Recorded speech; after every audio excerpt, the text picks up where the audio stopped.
La sécurité démocratique. Rumi mentionne le dilemme de l'état de droit et de la sécurité, si discuté aujourd'hui. Il y voit deux principes complémentaires plus qu'opposés. Nous serons les grandes figures qui émerveilleront leur siècle et répandront la justice et la sécurité sur la terre. De nos jours, la crise de confiance et les questions de sécurité sont devenus les problèmes les plus importants de la civilisation moderne. Les sociétés aussi ont perdu confiance au même titre que les individus.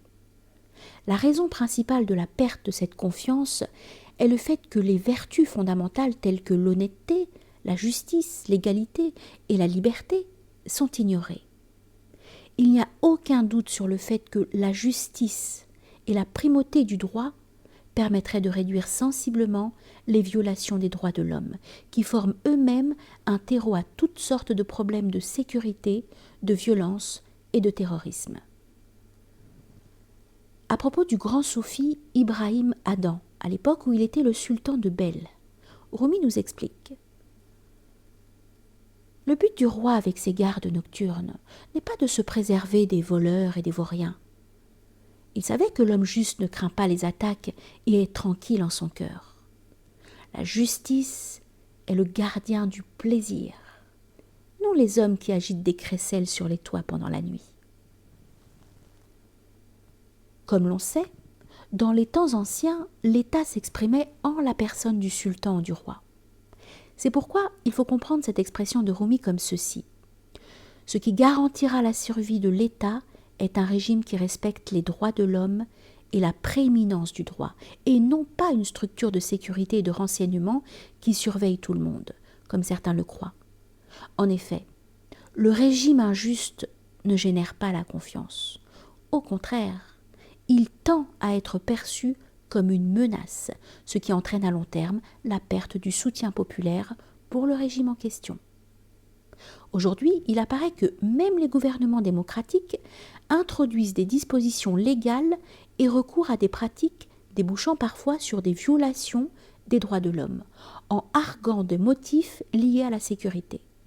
Pourtant, il est devenu évident, notamment après la période post-guerre froide, que le respect des droits de l'homme constitue une condition indispensable à long terme pour la viabilité des régimes politiques, la sécurité internationale et la stabilité.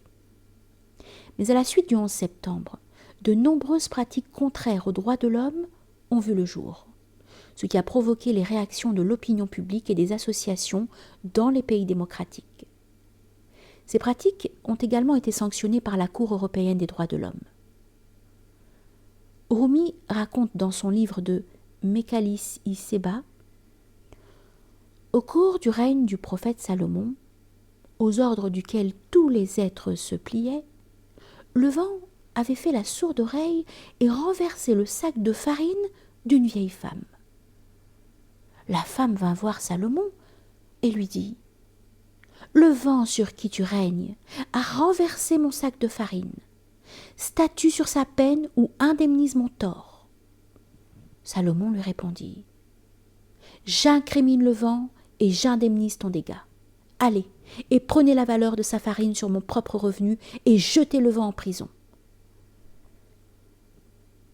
Lorsque cette histoire est examinée à travers les yeux d'un juriste, il apparaît que le prophète Salomon avait formé un environnement favorable, probablement de droit écrit, à ce que tout un chacun fasse valoir ses droits.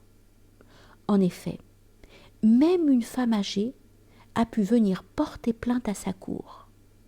Le prophète Salomon considère tous les êtres qui sont sous sa responsabilité comme des justiciables. Personne n'est à l'abri du droit. La vieille femme demande soit la punition du vent, procédure pénale, soit la compensation de ses pertes, procédure civile. Le prophète Salomon accepte les deux demandes, il condamne le vent à la prison et indemnise la victime. Il est intéressant que de là du principe de la prééminence du droit, ce soit le chef de l'exécutif qui indemnise la victime sur ses propres deniers, et non pas en puisant dans le trésor public. La demanderesse est une personne âgée, pauvre et veuve. Le fait qu'elle puisse faire valoir ses droits de manière aussi rapide et équitable nous renvoie à des sujets tels que les droits des victimes, les droits des femmes, la protection des groupes faibles et vulnérables qui sont des sujets d'actualité. Rumi avertit les dirigeants de son temps et des temps à venir dans ses commentaires de cette histoire. Sachez que si même le vent qui ne connaît aucun ordre peut être incarcéré, la justice qui est dans le Coran demande à qui appartient le pouvoir aujourd'hui. Ne laissera personne oppresser le cœur des vieux et des jeunes. Rumi donne un poème en arabe dans son livre de Mekalis Isseba. Lorsque le roi et ses bureaucrates tombent dans la trahison, si le juge du monde prononce un mauvais jugement, oh, malheur, malheur à ce juge devant le juge du ciel. Il souligne également l'exemplarité d'Omar lorsqu'un ambassadeur de Byzance vient le voir.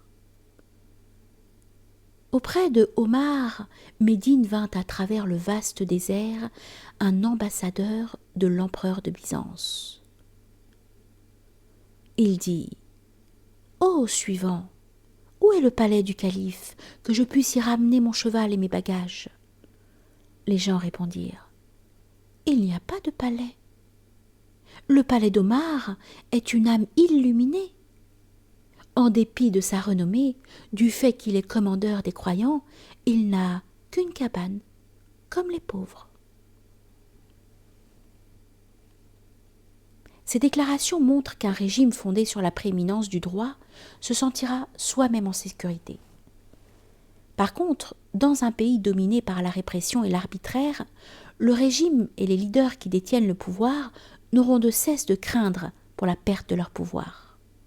Rumi considère les souverains comme le refuge des opprimés. Ainsi, déclare-t-il à Perwan, « Lorsqu'une victime de la tyrannie se tourne vers toi, tu satisfais sa demande, et le Dieu très haut accomplira ses besoins religieux et mondains. Autant que tu le peux, n'égratine le cœur de personne, car il y a des épines sur cette route. Termine l'affaire du pauvre nécessiteux, car tu auras aussi des affaires à régler. »